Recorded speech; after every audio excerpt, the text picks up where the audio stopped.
वहां तक, हरिद्वार के सीमाओं तक और उत्तरकाशी तक, जहां जहां तक मेरी आवाज़ लोग सुन पा रहे हों, तमाम जगहों के मेरे भाइयों और बहनों, उत्तराखंड के मेरे प्यारे नागरिकों, मेरी माताओं, बहनों और प्यारे साथियों,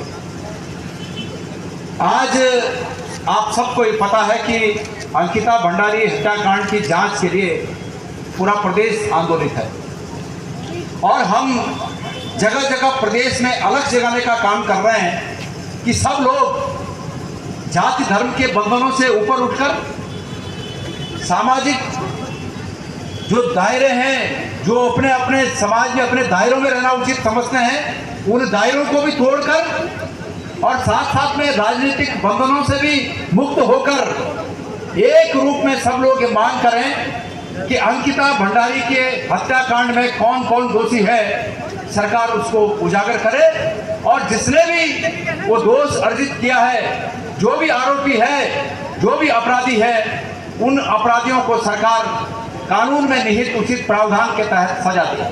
बात इतनी सी है मेरे प्यारे साथियों।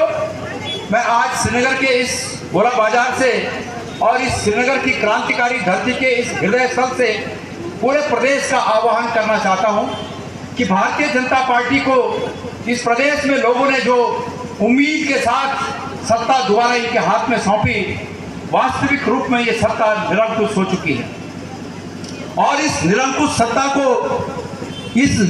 सत्ता को आईना दिखाना हम सबका, हमारा राजनीतिक पार्टी के रूप में हमारा और सामाजिक दायित्वों के रूप में आप लोगों का एक सामूहिक कर्तव्य है और लोकतंत्र में ये कर्तव्य निर्वहन करना एक नागरिक का फर्ज, निश्चित रूप में एक फर्ज है। मैं ये कहना चाहता हूं कि अंकिता भंडारी से शुरू हुई ये बात कहां तक जाती है, आप लोग जरा इसको सुन लीजिए। कहानी की पृष्ठभूमि इस तरह है कि एक श्रीनगर की बेटी ममता बहुगुणा, आपको याद होगा, ममता बहुगुणा का केस ये है कि ममता बहुगुणा घर से गायब हुई और उसके अंतिम निशान नदी के तट पर कहीं मिले, उसके चप्पल नदी के तट पर मिले। लेकिन उसके बाद जब उसके माता पिता पुलिस थाने में आए तो श्रीनगर के विधायक धन सिंह रावत जी ने पुलिस स्टेशन में फोन किया कि कृपया दरोगा जी, इस हत्याकांड के ये जो गुमशुदगी का कांड है, ममता बहुगुणा के कांड का खुलासा न किया जाए, आप लोग जांच को बंद कर दीजिए। और ये आरोप हम नहीं लगा रहे हैं, ये आरोप ममता बहुगुणा के पिता स्वयं उन्होंने ये आरोप लगाया है कि मैं जब धन सिंह रावत जी को मिलने गया, उससे पहले मैं पुलिस को मिलने गया और मुझे पता चला कि धन सिंह रावत ने वहां फोन करके कहा कि इसकी जांच बंद कर दो, तो मुझे विश्वास नहीं हुआ। लेकिन फिर मैं धन सिंह रावत जी को मिलने गया और तब उन्होंने खुद बोला कि पंडित जी, मुझे पता नहीं था कि आपकी बेटी है, पर हाँ मैंने ये कहा कि भाई इस जांच को बंद कर दो क्योंकि मुझे पता नहीं था कि आपकी बेटी है। मैं पूछना चाहता हूँ सरकार से, मैं पूछना चाहता हूं धन सिंह रावत जी से, मैं पूछना चाहता हूं प्रदेश के मुख्यमंत्री जी से, ममता बहुगुणा किसी की भी बेटी थी, किसी की पत्नी थी, ये मामला बाद का है, लेकिन वो उत्तराखंड की नागरिक थी, ये पहला मामला है। धन सिंह रावत जी, आपने कैसे किसी के लिए कह दिया कि मुझे पता नहीं है, इसलिए मैंने कह दिया कि इस जांच को बंद कर दो। ये मंत्री के रहते हुए क्या एक मंत्री के अधिकार क्षेत्र में है? मैं पूछना चाहता हूं उत्तराखंड के मुख्यमंत्री से, मैं पूछना चाहता हूं भारत के आदरणीय प्रधानमंत्री जी से कि वो सिर्फ चुनाव में आकर हमारे प्रदेश के लोगों को जो बहुत मीठी मीठी बातें करते हैं, माननीय प्रधानमंत्री जी, मैंने दिल्ली में भी प्रेस कॉन्फ्रेंस करके यही बात कही थी और आज श्रीनगर के इस क्रांतिकारी स्थान से भी यही बात कर रहा हूं कि क्या आपने इन मंत्रियों को छूट दे रखी है कि हमारे पार्टी के, हमारे प्रदेश की, हमारी बहनों के साथ, उनकी जिंदगियों के साथ इस प्रकार का खिलवाड़ करें। अगला केस आपने सुना होगा, हरिद्वार में महिला मोर्चा की नेत्री, शायद उनके महिला मोर्चा की अध्यक्ष हरिद्वार की महिला नेत्री, वो अपनी अफसोस की बात है कि जिन बातों को कहते हुए शर्म आनी चाहिए। आप सबको पता है कि अपनी बेटियों को किस धंधे में धकेल रही है और वो भी नाबालिग, और कितना अमानवीय मतलब पशुओं से भी बदतर व्यवहार उसके साथ उसे करने के लिए मजबूर कर रही है। और वो भारतीय जनता पार्टी की नेता निकली, उनकी जिला अध्यक्ष निकली। इसके बाद कुलदीप सेंगर का नाम आपने सुना होगा, और ये भी सुना होगा कि कुलदीप सेंगर के काले कारनामों को, उसके पाप को बचाने के लिए इस पार्टी ने राज्य से लेकर केंद्र तक एड़ी चोटी का जोर लगा दिया। अंततः सच्चाई सामने आई और तब उस व्यक्ति को सलाखों के पीछे जाना पड़ा। ये भारतीय जनता पार्टी के नेता हैं, मैं गिरा रहा हूं। अगला, दुग्ध संघ का अध्यक्ष एक कहा लाल कुआं में, हमारे उत्तराखंड के लाल कुआं में भारतीय जनता पार्टी का नेता, वहां का स्थानीय दुग्ध संघ का अध्यक्ष एक महिला को दुग्ध संघ में नौकरी दिलाने के झांसे में लेकर या इसी तरह कुछ रोजगार दिलाने के नाम पर उसने उसके साथ जो कुछ किया वो आप लोगों के सामने है। संट में इनका एक नेता इसी तरह के आरोप में उसको गिरफ्तार किया गया। इसके साथ साथ एक नैनीताल में युवा मोर्चा का इनका महामंत्री, उसको भी इसी अभी 2-3 साल की घटनाएं हैं, ये सब 2-3 साल की घटनाएं। इसके बाद अभी बड़ी अफसोस की बात है कि रेखा आर्य, जिनके पास महिला उत्थान का पूरा मंत्रालय है, रेखा आर्य के पति खुलेआम इस बात को कह रहे हैं कि भाई एक दूसरे राज्य का नाम लेकर बोल रहे हैं कि 25-25 हजार में 20-25 हजार में लड़कियां मिल जाती हैं। आपने रेखा आर्य के पति महोदय, मैंने सुना कि 3 शादियां की हुई हैं, 3। तो ये समाज और उत्तराखंड पूछता है, आप तो उत्तराखंड के नागरिक भी नहीं है, वो उत्तराखंड के नागरिक भी नहीं है, किसी दूसरे प्रदेश से आते हैं। लेकिन मैं उनसे पूछना चाहता हूं कि आपने जो 3 शादियां की, कि क्या यही 20 और 25 हजार रुपए देकर की होंगी? मैं पूछना चाहता हूं उनसे। कितने बड़े अफसोस की बात है कि भारतीय जनता पार्टी कहती है कि हम महिलाओं का सम्मान करते हैं। मैं पूछना चाहता हूं प्रदेश के मुख्यमंत्री से, मैं पूछना चाहता हूं आदरणीय प्रधानमंत्री जी से कि क्या आपकी पार्टी इसी प्रकार से महिलाओं का सम्मान करती है? और उसके बाद अब अगर हम अंकिता भंडारी हत्याकांड की जांच की मांग कर रहे हैं तो हमें कहते हैं कि आप राजनीति कर रहे हो। मैं भारतीय जनता पार्टी के नेताओं से, मैं भारतीय जनता पार्टी की सरकार से और उनके मंत्रियों से पूछना चाहता हूं कि अगर गणेश कोदियार और कांग्रेस पार्टी इस केस की सीबीआई जांच की मांग करके राजनीति कर रही है, उदाहरण के लिए अगर राजनीति कर रही है, तो ये गणेश कोदियार उन्हें मौका देता है कि वो मेरे से बढ़कर राजनीति करें, वो मेरे से बढ़कर इस केस की जांच कराएं, सीबीआई जांच कराएं, न्यायाधीश महोदय की अध्यक्षता में इसकी जांच कराएं और उसके बाद वाहवाही लूटे, राजनीति करें कि देखो हमने जांच करा दी, हमने जांच करा दी। उनको राजनीति करने से किसने रोका है? मैं तो चाहता हूं कि वो करें फिर राजनीति। मेरे प्यारे भाई और बहनों, मैं उत्तराखंड के तमाम लोगों से अंकिता भंडारी हत्याकांड के पृष्ठभूमि में थोड़ा जानना चाहता हूं। आपको याद होगा जिस दिन अंकिता भंडारी उस होटल से गुम हुई, उसके पिता को शाम को फोन जाता है, भंडारी जी को जो हमारे बगल के हैं उनको फोन जाता है कि भाई आपकी बेटी कहीं चली गई है। होटल से फोन जाता है आपकी बेटी कहीं चली गई है। वो रात को बहुत परेशान हुए कि मैं क्या करूं। अपने रिश्तेदारों को उन्होंने बात की, 2-4 रिश्तेदारों को लेके शाम तक वहां पहुंचे, लेट तक वहां पहुंचे, रात को कोई नहीं मिला।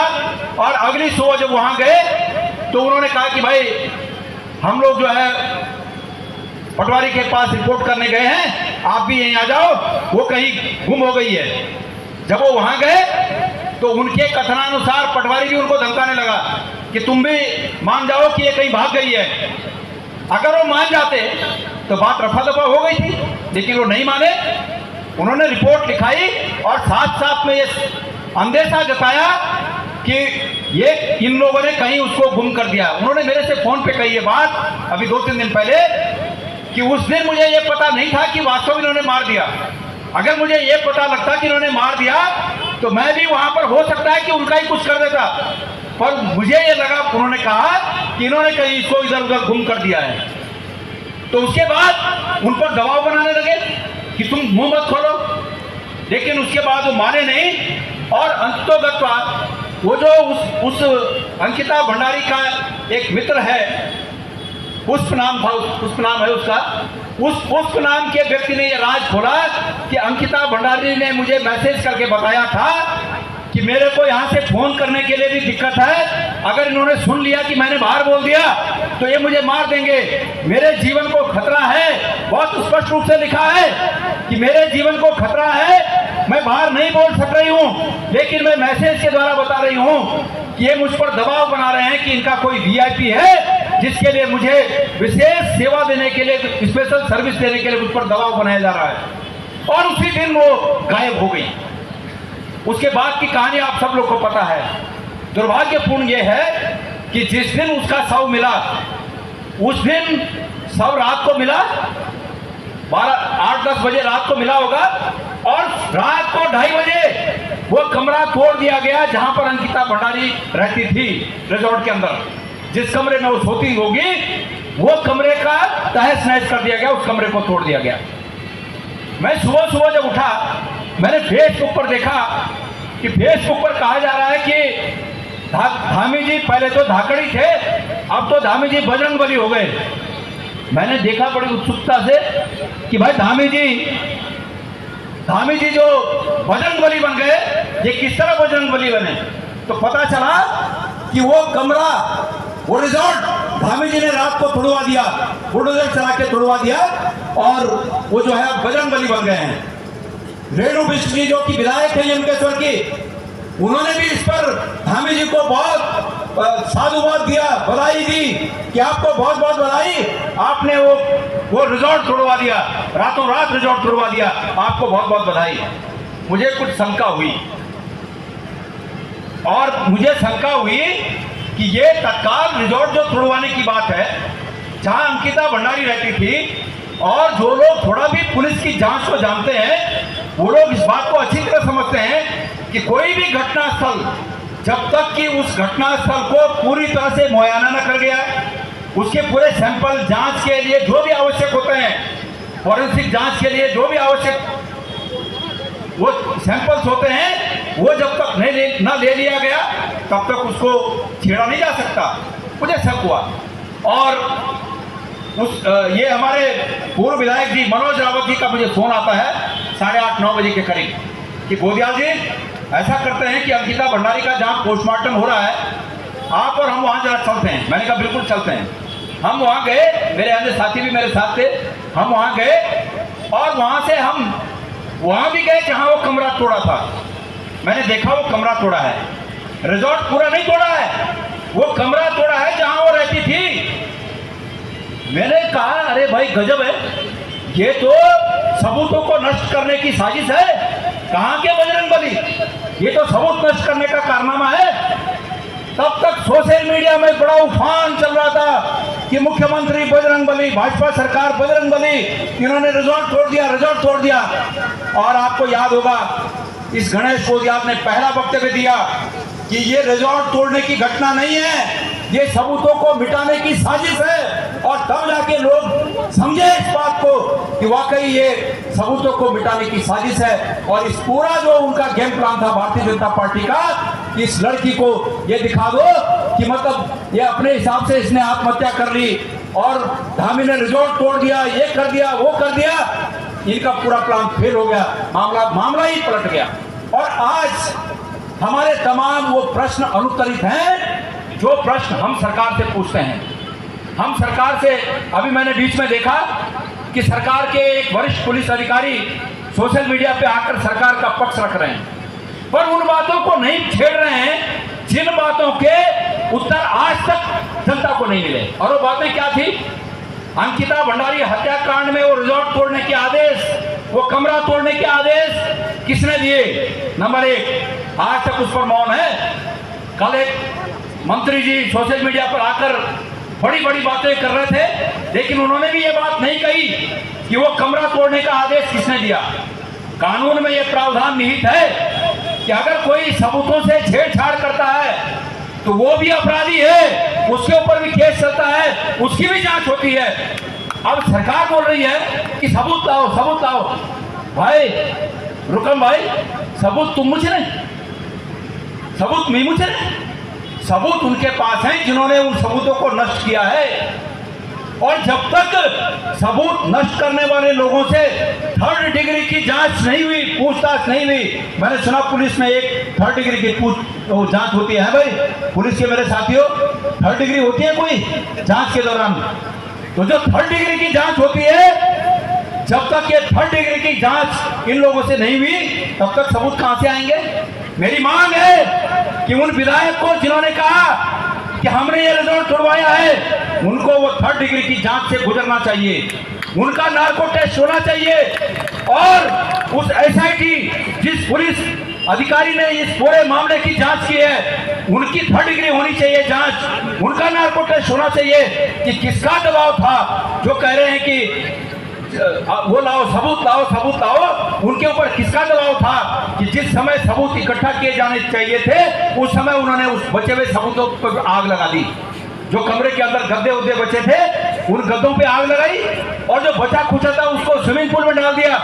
आपको पता होना चाहिए कि फॉरेंसिक जांच में कहीं बाल गिरा हो वो भी सबूत का काम करता है, बिस्तर में कोई चीज गिरी हो वो भी सबूत का काम करता है, खून गिरा हो, थूक गिरा हो, पसीना गिरी हो, कपड़ा गिरा हो, कुछ निशान गिरे हो, कमरे के हैंडल पे, कुंडी पे, कहीं पर टेबल पे हाथों के निशान, ये फिंगरप्रिंट्स कहीं हो, ये भी सबूत का काम करता है। जब तुमने सब कुछ खत्म कर दिया और आज जनता से कहते हो कि सबूत लाओ, बड़े बेशरम लोग हैं, बड़े बेशरम लोग हैं कि जनता को कह रहे हैं कि सबूत लाओ। और उसके बाद भारतीय जनता पार्टी के प्रदेश के अध्यक्ष महेंद्र भट्ट, जब एक महिला ने अपने पति और अपने बीच हुए बातों को सार्वजनिक कर दिया और भारतीय जनता पार्टी के एक विधायक ने अपनी पत्नी से कहा कि ये अंकिता भंडारी हत्याकांड में वीआईपी कौन था, जब नाम ले दिया तो तब भारतीय जनता पार्टी के अध्यक्ष बड़ी बेशर्मी से कहते हैं कि अरे भाई वो फलाना व्यक्ति जिसका वो नाम ले रही है वो अनुसूचित वर्ग से था और कांग्रेस ने तो पूरे अनुसूचित वर्ग का अपमान कर दिया ये कहकर। कांग्रेस ने कहा, ये नाम कांग्रेस ने लिया? महेंद्र भट्ट जी, क्या ये नाम कांग्रेस ने लिया? ये नाम तुम्हारे नेताओं ने लिया और बड़ी बेशर्मी से कांग्रेस पर थोपते हो। लेकिन मैं कहना चाहता हूं कि अगर अनुसूचित वर्ग का अपमान किया तो महेंद्र भट्ट जी ने किया, क्योंकि महेंद्र भट्ट जी ने दुष्यंत कुमार गौतम की जाति बताई कि वो किस जाति से थे। गणेश कोदियाल है कांग्रेस का कोई भी साथी, दुष्यंत कुमार गौतम की जाति से हमको कोई मतलब नहीं है और ना हम जानते थे कि उनकी क्या जाति है। ये तो उन्होंने ही बताया कि ये फलानी जाति के हैं और अगर किसी जाति का अपमान किया तो उन्होंने किया। उसके बाद क्या कहते हैं, जब उस महिला के बयान यह है कि महेंद्र भट्ट जी ने मुझे ऑफर दिया था कि अपने पति को छोड़ो, तुम मेरे साथ आ जाओ, टिकट तो मैंने लेनी है। जब उसने ये रायसोर गार्डन किया तो तब बोलते हैं कि मैं ब्राह्मण हूं और मेरे पर ही आरोप लगाकर ब्राह्मणों का अपमान कर दिया। अरे धत तेरे की, तू है तुम लोगों पर ऐसे, तुम जो है अपनी जाति का अपमान कर रहे हो। अगर तुमने अयोग्यता अर्जित की है तो वो तुम्हारी जाति का अपमान नहीं है, वो तुम्हारा अपना अपमान है। मैंने एक दिन कहा था कि गणेश कोदियाल अगर किसी दिन अयोग्यता अर्जित करेगा तो गणेश कोदियाल का वो अपना अपमान है, अपनी हमारी जाति का अपमान थोड़ी है। मेरी जाति के लोगों ने कहा मुझे कि मैं कोई गलत काम करूं, वो मेरा अपना अपमान है। इसी प्रकार भट्ट जी, अगर ये अपमान है तो ये अपमान का घूंट तुमको पीना पड़ेगा। अगर ये अपमान है तो दुष्यंत गौतम जी को ये घूंट पीना पड़ेगा। हमारी बात क्या है, हमको ये कह रहे हैं, हम ये कह रहे हैं कि भाई इसकी सीबीआई जांच कराओ। सरकार कह रही है कि वीआईपी कोई नहीं है। प्रेमचंद अग्रवाल उनके विधायक कह रहे हैं कि वीआईपी कमरा था। अरे भाई उस लड़की ने बहुत स्पष्ट रूप से लिखा है, बहुत स्पष्ट रूप से वो बातें लिखी हैं जिनको मैं सार्वजनिक रूप से कह नहीं सकता हूं कि मुझ पर क्या क्या दबाव दिया गया।